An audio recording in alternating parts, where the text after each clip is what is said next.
এই প্রতিবাদ সমাবেশের সভাপতি উপস্থিত রয়েছেন বিএনপির গুরুত্বপূর্ণ সব নেতৃবৃন্দ, সালাম ভাই, শ্রমিক নেতা সুনীল বিশ্বাস ভাই, ঢাকা মহানগর উত্তর দক্ষিণের নেতৃবৃন্দ ফিরোজ সহ এখানে সংগঠক যারা, সকলকে আন্তরিক প্রীতি এবং শুভেচ্ছা জানাচ্ছি। সন্ধ্যা সমাগত, মাগরিবের আজান আর কিছুক্ষণের মধ্যে দেবে। আমার কিছু বলার জন্য বলা হয়েছে প্রধান অতিথি হিসেবে, এ আর কত বলবো। আমি এবং আমরা যারা কারাগারে ছিলাম, আমি সুনীল বিশ্বাস আরো সব নেতৃবৃন্দ, 6 তারিখে আমরা মুক্ত হয়েছি। 5 তারিখে শেখ হাসিনার পতন, তারপরে মুক্ত হয়েছে। আমরা আগের দিন পর্যন্ত, 5 তারিখের আগের দিন পর্যন্ত রিমান্ডে ছিলাম এবং আমরা জানতাম না আমাদের ভাগ্যে কি আছে। শেখ হাসিনার পতন না হলে আমাদের অধিকাংশের গলায় ফাঁসির দড়ি ঝুলত। এক ভয়ঙ্কর বিপদের মধ্যে দিয়ে আমরা গণতন্ত্রের জন্য লড়াই করেছি। 6 তারিখে যখন আমরা বেরিয়ে আসছি কারাগার থেকে, এত যে রক্তাক্ত ঘটনা, এত লাশ ছাত্র জনতার, তার মধ্যে এত শ্রমিকের যে লাশ, এত রিক্সা চালকের যে লাশ, শেখ হাসিনা তাদের যে জীবন কেড়ে নিয়েছেন, লাশ ফেলেছেন, এটা পরবর্তীতে জানতে পারলাম। যাত্রাবাড়ি থেকে শুরু করে এই অঞ্চলে যখন যায়, বিভিন্ন বস্তি এলাকায় এই মানুষরা তো ভালো জীবন যাপন করতে পারে না।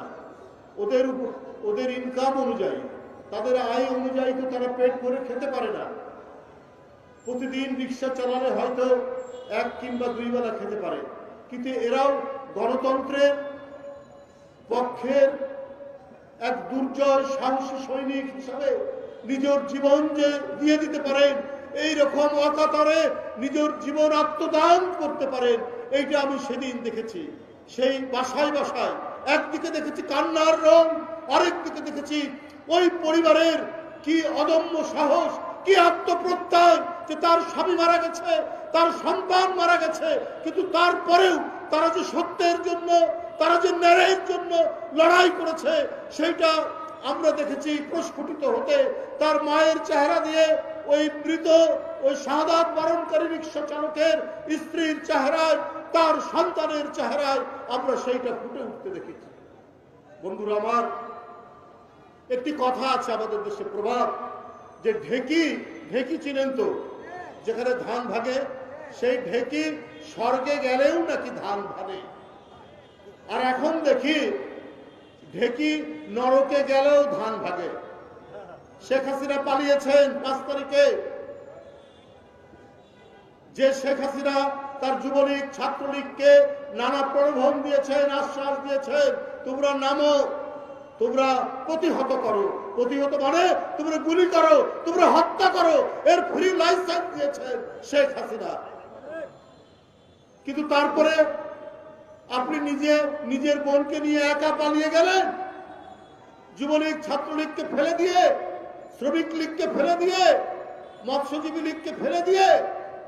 হাই আপনি নেত্রী, নিজের জীবন বাঁচাতে আপনি নিজে পালিয়ে চলে গেলেন, আর যাদেরকে দিয়ে আপনি হত্যা করালেন, জীবন কেড়ে নিলেন গণতান্ত্রিক কর্মীদের, সেই সমস্ত পুলিশ কর্মকর্তা 2-1 জন পালিয়েছে, সবগুলোকে রেখে দিয়ে আপনি পালিয়েছেন। তা আপনি এরপরে যে দেশে আশ্রয় নিয়েছেন, সেই দেশ থেকে মাঝে মাঝে আওয়াজ তোলেন, আমি কাছাকাছি আছি, ভিডিও ভাইরাল হয়। সেই ভাইরালে শোনা যায় তিনি বলেন, আমি কাছাকাছি আছি, দূরে নয়, নেতা কর্মীদের উজ্জীবিত করার জন্য। কিন্তু আর আগের মতো তিনি আর সাড়া পান না। 2-1টা দুর্বৃত্ত তো আছে, এই দুর্বৃত্তদেরকে তিনি আশকারা দেন, তুমি মারো, প্রতিহত করো, হত্যা করো। ইতিমধ্যে 2-3 জনকে হত্যাও করিয়েছেন এই দুষ্কৃতিকারীদের দ্বারা। আবার মাঝে মাঝে উনি গুজব ছড়ান। মিথ্যা কথা বলার তো অভ্যেস, ওই যে বললাম ঢেকি স্বর্গে গেলেও ধান ভাঙে, ও নরকে যাওয়ার পরেও ধান ভাঙছে, মিথ্যার ধান ভাঙছে। উনি বললেন এবং তার লোকেরা বলে বেড়াচ্ছে নির্বাচিত রাষ্ট্রপতি ডোনাল্ড ট্রাম্প নাকি বলেছে শেখ হাসিনা এখনো প্রধানমন্ত্রী বাংলাদেশে। তো এগুলো আসলে অন্য কিছুই না, এই মিথ্যাচার দিয়ে তিনি যেমন 15 বছর মানুষ খুন গুম গুপ্ত হত্যা ক্রসফায়ারে হত্যা মেরেছেন, আর জনগণের সামনে এসে নিজে কান্নাকাটি করেছেন। তিনি ঘাতক, তিনি কসাই, তিনি হত্যাকারী, তিনি নরপিশাচ, কিন্তু জনগণের কাছে এসে অভিনয় করেন মাঝে মাঝে চোখ দিয়ে পানি ফেলে। ডোনাল্ড ট্রাম্প এই কথা বলেছেন কিনা এই জন্য একটা আন্তর্জাতিক গণমাধ্যম AFP এটার উপর গবেষণা করেছে না, এই কথা বলেন। মার্কিন যুক্তরাষ্ট্রের তো বাংলাদেশে আছে, এমবেসি আছে, তারাও তো কেউ বলেনি। কিন্তু এই ডাহা মিথ্যা কথাগুলো তিনি একের পর এক বলে যাচ্ছেন, একের পর এক মিথ্যা কথা বলে তিনি কাজ করতে যাচ্ছেন। কিন্তু উনি কোন মুখ নিয়ে এই দেশে আসবেন? এদেশের জনগণ তো একেবারে নির্জীব নিষ্প্রাণ পাথর নয়। আপনার অপকর্ম, আপনার অপকীর্তি, আপনার ঘাতকের যে নিষ্ঠুর চেহারা 15 বছর ধরে বাংলাদেশের জনগণ দেখেছে। আপনি কত নির্মম হতে পারেন? আপনি নিজের ক্ষমতা, নিজের গদিকে নিশ্চিত করার জন্য আপনি অকাতরে আপনার পছন্দসই পুলিশ অফিসারদেরকে দিয়ে আপনি বলতে পারেন যে তোমরা হত্যা করো, তোমরা মারো, তাতে কোনো যায় আসবে না। আর তার পুলিশ কর্মকর্তারা বলেছেন পুলিশ সদস্যদেরকে যে তোমাদের কাছে বন্দুক দেওয়া হয়েছে, তোমাদের কাছে গুলি দেওয়া হয়েছে, এটা পকেটে রাখার জন্য নয়। তাই মিছিলের আওয়াজ শুনলে, জনসভার আওয়াজ শুনলে নির্দ্বিধায় গুলি চালিয়েছে বেনজিরের পুলিশ বাহিনী, আপনার মনিরের পুলিশ বাহিনী, হারুনের পুলিশ বাহিনী। এইটা ছিল শেখ হাসিনার দুঃশাসন। ওই দুঃশাসন, ওই কলঙ্কিত অধ্যায়, ওই ভয়ঙ্কর ভয়াল যুগ কি আবার বাংলাদেশে আসবে? নিশ্চয়ই সেটা আর প্রত্যাবর্তন বাংলাদেশে ঘটবে না। বন্ধুরা আমার, ওইটা ঘটতে পারে না। এত লুটপাট। আপনার ব্রিটেনে ব্রিটিশ দ্বীপপুঞ্জ বলে একটি জায়গা আছে, ব্রিটিশ ভার্জিন দ্বীপপুঞ্জ। ওইখানে এস আলম শেখ হাসিনার অত্যন্ত ঘনিষ্ঠ লোক, অত্যন্ত প্রিয় লোক, প্রিয় ব্যবসায়ী, যাকে একের পর এক মনে করেছে অন্যের ব্যাংক কেড়ে নিয়ে তাকে দিয়ে দেওয়া হয়েছে। সেই এস আলমের প্রায় 18টি ব্যবসা প্রতিষ্ঠান পাওয়া গেছে। 18টি ব্যবসা প্রতিষ্ঠান পাওয়া গেছে। আপনার কি বলে দরবেশ সালমান এফ রহমান বাংলাদেশের শেয়ার বাজার আত্মসাৎ করেছেন, ব্যাংকগুলো লুট করেছেন, একতরফা ভাবে টাকা পাচার করেছেন, কিন্তু উনাকে সাথে করে আর নিয়ে যায়নি শেখ হাসিনা। উনি ধরা পড়ে গেছেন। শেখ হাসিনা জানে যে বিশ্বের কোন কোন দেশে কোন কোন ব্যাংকে কোথায় কোথায় টাকা আছে। এখন তো শেখ হাসিনা মজায় আছে, কারণ সালমান এফ রহমানের এস আলমের টাকা, সেই টাকাগুলো তিনি ভোগ করবেন। আরো যেগুলো বিদ্যুৎ কেন্দ্র বানিয়েছেন তার ঘনিষ্ঠ লোকজনদেরকে দিয়ে সেই টাকা তিনি এখন সেখানে ভোগ করবেন। এই কারণেই তাদেরকে অবাধে বাংলাদেশের অর্থনীতি, জনগণের টাকা, বাংলাদেশের আর্থিক খাত লুট করার সুযোগ করে দিয়েছে। এখন কারাগারের ভিতরে নাকি সালমান এফ রহমান খুব বহাল তবিয়তে আছেন শুনি, সেইখানে নাকি নানা তৎপরতা চালাচ্ছে। হতেও পারে আপনার এই যে গার্মেন্টস সেক্টর যে অস্থির হয়ে আছে, প্রতিদিন রাস্তা অবরোধ, পথ অবরোধ একটার পর একটা ঘটে যাচ্ছে। এগুলো অস্থিতিশীলতা করার জন্য সালমান এফ রহমানদের যে ভূমিকা নেই এটা বলা যাচ্ছে না। কারণ প্রায় 90% গার্মেন্টস ফ্যাক্টরি হচ্ছে এই আওয়ামী ঘনিষ্ঠ মানুষদের, যাদের সাথে সালমান এফ রহমানের সম্পর্ক আছে। আপনার 343 জন যাদের ব্যাংক অ্যাকাউন্টে, এটাও গণমাধ্যমে উঠেছে, প্রায় 14,500 কোটি টাকা আটকে পড়ে আছে, আটকানো আছে। মানে তাদের ওই অ্যাকাউন্ট, যে সে অ্যাকাউন্টের মধ্যে অবৈধভাবে সেগুলো সেখানে রক্ষিত আছে। এগুলো সব শেখ হাসিনা এবং শেখ হাসিনার ঘনিষ্ঠ লোক, ক্ষমতাসীনদের ঘনিষ্ঠ লোক। এই 15-16 বছর এত কিছু করার পরেও গোপনে নানাভাবে যেগুলো লোকচক্ষুর অন্তরালে ছিল এবং মিডিয়ার অন্তরালে ছিল, সেগুলো কিছু কিছু হয়তো এখন বের হচ্ছে। কারণ মিডিয়াও স্বাধীনভাবে কাজ করতে পারেনি শেখ হাসিনার আমলে। জেলে যেতে হয়েছে, কারাগারে যেতে হয়েছে, চাকুরিচ্যুতি হয়েছে, কারণ তার মালিকরা অধিকাংশই হচ্ছে আওয়ামী লীগের এমপি, আওয়ামী লীগের লোক, আওয়ামী লীগের ঘনিষ্ঠজন, শেখ হাসিনার পেয়ারা মানুষ, আদরের লোকজন। তো সুতরাং তখন তো এগুলো বের হওয়া অত্যন্ত মুশকিল ঘটনা ছিল, কিন্তু এখন তো আস্তে আস্তে বের হচ্ছে। কিন্তু এত বিলম্ব হচ্ছে কেন, এত দেরি হচ্ছে কেন? আমি বাংলাদেশ ব্যাংকের গভর্নরকে বলতে চাই, ব্যাংক বিমায় নির্বাচন করে হচ্ছে শ্রমিকরা, শ্রমিক কর্মচারীরা।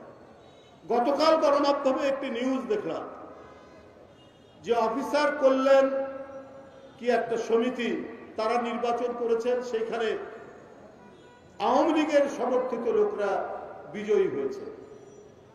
তো এটা কি করে সম্ভব? হ্যাঁ, 15 বছরে ছাত্রলীগ, যুবলীগ দেখে দেখে অফিসার নিয়োগ করা হয়েছে, সবকিছু নিয়োগ করা হয়েছে, কিন্তু এই নির্বাচনটা হলো কি করে? আবার তারা ইউনিভার্সিটির মতো, ইউনিভার্সিটিতে যেমন সাদা দল আছে, নীল দল আছে, তেমনি তারা আবার রং বেরঙের আবার সেইখানটায় বিভিন্ন সংগঠন করেছে অফিসাররা। এইটা আমিও ব্যাংকের চেয়ারম্যান ছিলাম, আমি কখনোই ব্যাংকের অফিসারদের একটা কল্যাণ সমিতি থাকতে পারে, কিন্তু সেখানে রং বেরং নীল দল, সাদা দল বা কোনো রাজনৈতিক দল, তাদের কোনো সংগঠন থাকে আমরা জানি না। এটা উদ্দেশ্য প্রণোদিত। বাংলাদেশ ব্যাংকের গভর্নর সাহেব, আপনি অনেক মাঝে মাঝে দেখি আপনি আন্দোলনের যে স্পিরিট, সেই স্পিরিট অনুযায়ী কথা বলেন, এই জন্য আপনার ধন্যবাদ চেতনা। কিন্তু আপনার ওইখানে কি হচ্ছে? কারা এরা? কারা এখানে এই নির্বাচন করছে? আবার ঘোরাও করে বলে যে তারা নাকি আওয়ামী লীগ সমর্থিত নীল দল সেখানে জিতেছে। তা আজকে যে ঘাপটি মেরে থাকা যে টাকাগুলো, এই টাকাগুলো পাচারের ক্ষেত্রে এই লোকরাই জড়িত আছে, এদেরকে অ্যাপয়েন্টমেন্ট দেওয়া হয়েছে 15-16 বছর ধরে, তারা এখনো ভিতরে ষড়যন্ত্র করছে। আপনি তাদেরকে চিহ্নিত করে তাদের বিরুদ্ধে ব্যবস্থা নিচ্ছেন না কেন? কি এমন ঘটনা হয়েছে যে এই মুহূর্তে দম্ভের সাথে বলতে পারে? এর কারণ কি? এর ঘটনা কি? কোথায় কি হচ্ছে? আমরা শেক্সপিয়ারের একটি হ্যামলেট নাটকের একটি ডায়লগ প্রায় বলি, something is rotten in the state of Denmark. ডেনমার্কে কোনো কিছু পচছে, বোধহয় কোনো কিছু পচছে, পচনের গন্ধ পাওয়া যাচ্ছে, মানে কথাটা বললে এরকম হয়। তো যদি পচনের গন্ধ, তাহলে কোথায় আছে, কিভাবে আছে, কোন জায়গায় পড়ছে? ওই পচার গন্ধ ধরে আপনারা কেন ব্যবস্থা নিতে পারছেন না? আজকে এতদিন লাগে কেন? আজকে সালমান এফ রহমান, আজকে আজিজ খান, আজকে একের পর এক যারা আঙ্গুল ফুলে কলা গাছ হয়েছে, আর সেই কলা গাছ হয়েছে তারা আপনার ন্যায় এবং নৈতিক ব্যবসা বাণিজ্যের মধ্যে দিয়ে নয়, যারা হয়েছে নৈতিক ব্যবসা বাণিজ্যের মধ্যে দিয়ে। শেখ হাসিনা যাকে আনুকূল্য দিয়েছেন, তারাই আজকে লুটে পুটে চেটে টাকা পাচার করে আজকে কেউ বিদেশে অবস্থান করছেন, নানাভাবে তারা অবস্থান করছেন। এবং এই দেশে আইন শৃঙ্খলা বাহিনী, তাদেরকে তিনি সুযোগ দিয়েছেন যে তোমরা মারো, ধরো, আমাকে ক্ষমতায় রাখো, আর তোমরা লুটপাট করো। এই টাকাগুলো কই? এই টাকাগুলো আজকে আপনারা এখন পর্যন্ত ধরতে পারেন না। কিন্তু জনগণের যে সাফারিংস, সে সাফারিংস তো ঠিকই আছে। আলুর কেজি তো 70 থেকে 75 টাকা এখনো যদি থাকে, তাহলে মানুষের যে বিশ্বাস, একটি গণতান্ত্রিকভাবে গণতন্ত্রের চেতনার প্রতি একটি সরকার, অন্তর্বর্তীকালীন সরকার, সেই সরকার মানুষের যে আস্থা, সে আস্থা তো কমতে থাকবে। আজকে ডিম, আজকে তেল, এইটা কয়েকটা কোম্পানি এখনো নিয়ন্ত্রণ করছে এর দাম। সেই কোম্পানিগুলোকে আপনারা ধরছেন না কেন? এই অলিগার্ক, এই সিন্ডিকেট বাসদেরকে আপনারা ধরছেন না কেন? কেন ডিমের দাম এখনো আকাশচুম্বী থাকবে? কেন সয়াবিন তেলের দাম এখনো আকাশচুম্বী থাকবে? এই যে নিম্ন আয়ের মানুষ, এই যে কৃষক, অটোরিকশা চালক, এই যে সিএনজিওয়ালা, তারা তো এখনো আগে যেমন খেত এখনো তাই খাচ্ছে। কেন এই পরিস্থিতি হবে? এখন তো মানুষ একটু সুখের মুখ দেখবে। সেই সুখের মুখ এরা যদি না দেখে, এই গণতান্ত্রিক চেতনা, এই যে আত্মদান, এই যে রক্তপাত, এই যে অকাতরের জীবন দিয়ে দেওয়া, এইটা সম্পূর্ণ ব্যর্থ হবে। আর কয়েকটা আপনার সুখে থাকা উপদেষ্টা এসে বড় বড় কথা বলবে, আর তারা নিজের মতো করে যা ইচ্ছা তাই করবে। এইটা চলতে দেওয়া যেতে পারে না। বন্ধুরা আমার, আজকে অনেকেই দীর্ঘদিন বঞ্চিত ছিলেন। শুধু চাচা, মামা, খালু অথবা ছাত্র জীবনে বিরোধী দলের কোন ছাত্র রাজনীতি করেছেন বলে যারা ক্যাডার সার্ভিসে এএসপি ছিলেন, এএসপি থেকে গেছেন। তারা এই অন্তর্বর্তীকালীন সরকার, ডক্টর ইউনূস সাহেবের সরকারের সময় তারা হয়তো এখন প্রমোশন পেয়েছেন, একটি জায়গায় আসছে। কিন্তু দেখা যাচ্ছে যারা বঞ্চিত ছিল, যাদের প্রমোশন হয়নি, পদোন্নতি হয়নি, তাদের উপরেই আপনার বেশি অ্যাটাক করা হচ্ছে। কোন কোন উপদেষ্টা এই জিনিসটা তারা করছেন, তাদের বিরুদ্ধেই বেশি ব্লেম দেওয়া হচ্ছে। আমরা দেখতে পাচ্ছি, আমরা স্পষ্টভাবে দেখতে পাচ্ছি। ছাত্র জীবনে হয়তো ছাত্র দল করেছে, কিন্তু তো মেধার জোরে, সেই তো মেধার জোরে আপনার সে বিসিএস পরীক্ষায় উত্তীর্ণ হয়ে এসছে। তাকে 15-16 বছর হয়তো পদোন্নতি দেওয়া হয়নি, শুধুমাত্র তার ছাত্র জীবনের ব্যাকগ্রাউন্ডের কারণে, অথবা চাচার শ্বশুর অথবা মামার শ্বশুর বিএনপি করে, এই কারণে দেওয়া হয়। এখন তো তারা একটি জায়গায় থাকবে। এখনো দেখা যাচ্ছে চুপচাপ ঘাপটি মেরে থাকা, আন্দোলন সংগ্রামের কোন স্পিরিটের সাথে যাদের কোনো সম্পর্ক নাই, খালি শুনি তারা সুশীল সমাজের লোক, তারা হলো গুণীজন, তাই তাদেরকে উপদেষ্টা করা হয়েছে। তো এই গুণীজন উপদেষ্টারা তারা তো চাকরিজীবীর মতো তারা কাজ করছে, কিন্তু বিপ্লবী সরকারের উপদেষ্টারা তো হবেন বিপ্লবী। তাদের চেতনা থাকবে অত্যন্ত গতিশীল চেতনা। তা না করে বাংলাদেশে কি আর উপযুক্ত লোক নেই সরকার চালানোর জন্য, যে তাদেরকেই বাছাই করে নিয়ে এসে তারা এখন তাদের পছন্দ মতো কাজ করবে? এটা আমরা ডক্টর ইউনূস সাহেবের কাছে আমরা আবেদন জানাতে চাই, আমরা তার কাছে অনুরোধ জানাতে চাই। গণবিচ্ছিন্ন মানুষ কোনদিনই জনগণের উপকারে কাজে লাগে না। গণবিচ্ছিন্ন মানুষ কখনোই কল্যাণকামী এবং বিপ্লবী কোনো কাজ করতে পারে না। বন্ধুরা আমার, আমি বক্তব্য দীর্ঘায়িত করব না। আমি আজকে এই সভায় আমি যারা উপস্থিত তারা সবাই শ্রমজীবী নয়।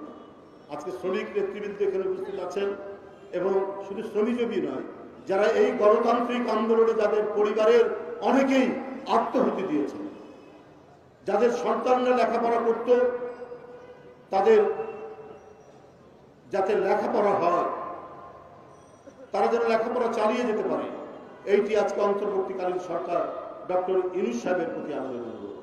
আজও কেন আমি পঙ্গুতে 4-5 দিন আগে গিয়েছিলাম, আমি এবং জাতীয় স্থায়ী কমিটির সদস্য ডক্টর সালাউদ্দিন আহমেদ, যিনি প্রায় 9 বছর ভারতে যাকে গুম করে রাখা হয়েছিল, বাংলাদেশে গুম করে ভারতে পাঠানো হয়েছিল, আমরা গিয়ে দেখে এসেছি।